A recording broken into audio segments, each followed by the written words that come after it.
and welcome to the channel if it's your first time here, and thank you for joining me in Afghanistan, certainly my most anticipated trip so far. I've officially been in Afghanistan for 48 hours now, and I haven't been able to get out much and film on the street as of yet. I'm still sort of scoping out the situation as to how I'll be able to film, but I have been able to get quite a lot of footage from the car, and I've already seen a hell of a lot of stuff in 48 hours, and so I thought I'd slap some videos together and tell you how I feel in the country after 48 hours, what my initial reactions to it are, and yeah, some of the experiences I've already had firsthand. And just before we start, I'll preface this video by saying that I will try to keep all of my personal opinions as to the current situation in Afghanistan out of the video. I'll just purely try and tell you what my experiences have been so far and the things that I've seen. So let's go. So I crossed into Afghanistan through Torkham, the Pakistani border crossing, which was an experience in and of itself. Not many foreigners pass through this crossing, and so when I arrived on the Afghanistan side, the Afghan authorities, the Taliban, the Talibs, were very surprised to see me. In fact, they invited me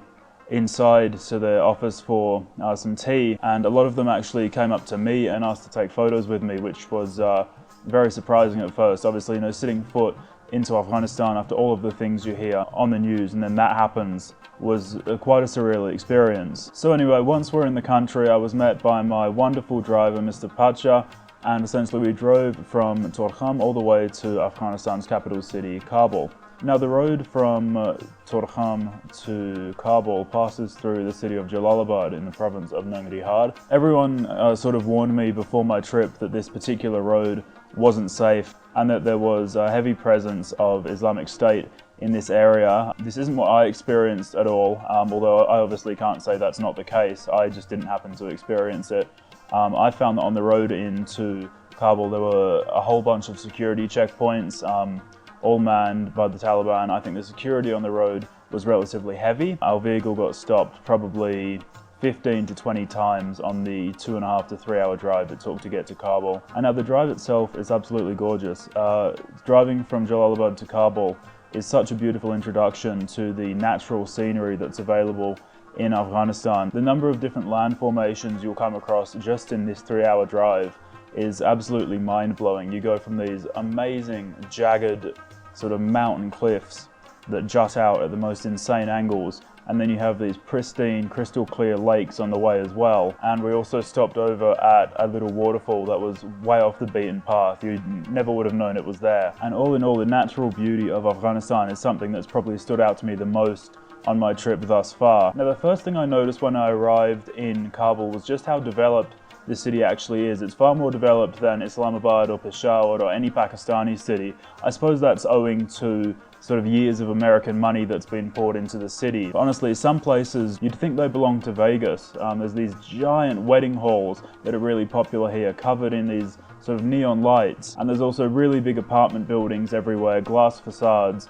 and it really does look like a developed city. But then of course in other areas it sort of still remains quite authentic, quite undeveloped, particularly when you head down to downtown Kabul, places like Murad Khani, down to the bazaars. And Kabul itself is sort of built around mountains, so you've got the sort of flat areas beneath where all of the main buildings and all of the main areas of the city are. And then up on the steeper hillsides, you've got all these little homes that are built stacked up, and it creates a really, really awesome effect. And just from spending 48 hours in Kabul, I've already experienced so many little historical places that are scattered throughout the city. Shrines, temples, beautiful mosques, and these intermingling with all of the modern stuff available in Kabul as well. It really makes it quite a charming city, and it's a place that I already sort of quite like the feel of. Now the security in Kabul is hyper turned up. A lot of the places you'll go to, particularly around the airport and around the old US embassy, are sort of just like big concrete fortresses. And it's kind of understandable given the security issues in Kabul over the past decade or so,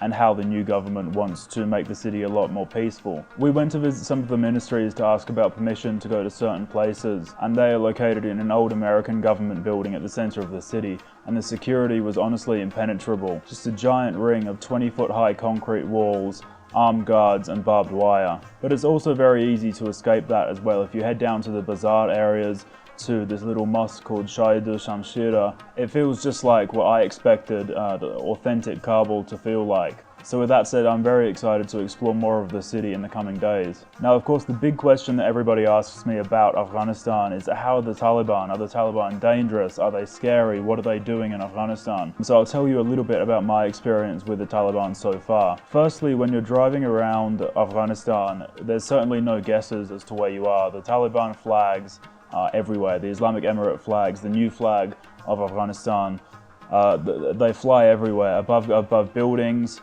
above shops, on people's cars. The Taliban certainly wasted no time redecorating the old US Embassy and the airport with big Taliban flags, the white flag with the black writing on. And it certainly lets you know who's in charge and what their intentions are. In terms of my actual interactions with the Talibs so far, I personally have had no particular issues with them. At all of the checkpoints that I've been stopped at and have had to interact with them, they've been very polite. A lot of them have been genuinely surprised to see me, obviously being a foreigner, and the fact also that I can speak decent Pashto has really surprised them. Most of them seem to be amused by it. Some of them have seemed to be a little bit suspicious, but still very welcoming. Essentially, they've told me that we're happy to welcome foreigners into the country as long as they come peacefully. We took a drive down to the Logar province out from Kabul to try and reach a particular archaeological site that hopefully I'll be able to make a video on later. Essentially, we couldn't get in, the area was blocked off to tourists, but the Taliban invited me inside for lunch, and they provided me with a ton of food, and they were essentially just firing questions at me, more interested than sort of interrogating me, which was, again, in and of itself a very, very surreal experience coming to Afghanistan for the first time. The stricter rules that you always seem to hear about in Afghanistan too, men can't shave, music's completely banned. These are true, technically, but they don't seem to be very strictly enforced, particularly here in Kabul. We play music in our car all the time driving around, and no one's given us any hassle, and I've seen many men with clean-shaven faces. Again, I'm not sure if this is something that will change outside of Kabul in the southern areas or in more rural areas. There's also been a lot of noise in international media recently. Last week, the Taliban passed a decree that all women are to cover their faces in public and on television. From my personal experience, I've seen a lot of women walking around Kabul with their faces uncovered. A lot of women still wear the full burqa, as is custom both in this government and in the last government, but a lot of women have had their faces uncovered. I'm not sure if that's because the decree isn't being enforced harshly, or if it's because it's simply not true what I've heard on the media, but regardless, that's been my experience. But it's certainly the case as well. Something I've noticed is that on advertisements, on shop fronts, pictures of women have had their faces scratched out, blacked out, and painted over. I'm not sure if this is done by shop owners trying to sort of appeal to the new government, or whether it's done by the Taliban themselves, but nonetheless, it's a very, very interesting development. So yeah, so far I haven't had any negative experiences with the Taliban. However, of course, I have only been in Kabul so far, which is a relatively liberal city, a modern city, the capital, and things can very easily change in the southern areas of Kandahar, Helmand, and rural areas, so I'm certainly not letting my guard down, and I'm staying on high alert. There's a saying in Pashto, it's something like, "The pinza gorteda ho dwi tolo barabar nadi." There are 5 fingers, but all of them are not equal, so meaning you can't judge, you can't judge a whole group by one of its members. Some of them are not going to be equal to the others. Another thing I found really interesting traveling around Kabul is the remnants that are still visible of the old regime of the Islamic Republic. Quite a few flags of the Republic still fly, the green, black and red flag. I'm not sure if that's because they just haven't been taken down yet or for some other reason, but it's certainly interesting to see sort of relics of what is now the past. Another thing I've noticed going around all of the clothing bazaars in Kabul is that there are these big piles of Relay for Life t-shirts and t-shirts promoting various charity events that are very clearly American run. And these have clearly been left behind by Americans and then looted from bases and are now being sold in bazaars. And finally, I'll just say a few words about the general safety and my feelings of security so far in Afghanistan. There are hundreds of checkpoints on the roads just within Kabul. Every car gets stopped, looked in by a member of the Taliban, and then either waved on or stopped further and has the boot checked and the seats checked and the passengers questioned if the police feel so inclined. There is a very, very visible security presence in Kabul. And depending on your mindset, seeing blokes with guns every 500 meters, every kilometer can either be an indicator of enhanced safety or an indicator that something's wrong. In my mind, I think it's a good thing that there is an increased security presence. Obviously at this time, the country is still very volatile and something could change at any minute. As I mentioned previously, we did try and take a day trip outside of Kabul to a place called Logar to see an archaeological site. We got stopped at the final checkpoint heading up to that site and told to turn back. Nothing pernicious, a friendly interaction, but apparently that site's just closed off because it's an army area. But the drive in and of itself was quite interesting. We saw some old homes, old buildings that were destroyed by the war. Apparently the war was fought in really close quarters. The Taliban were controlling one particular village, and then the next road over was controlled by the government. So yeah, I really haven't felt unsafe as of yet. There's certainly a tense atmosphere in Kabul. I think that's very much owing to everything that's happened in the past year or so.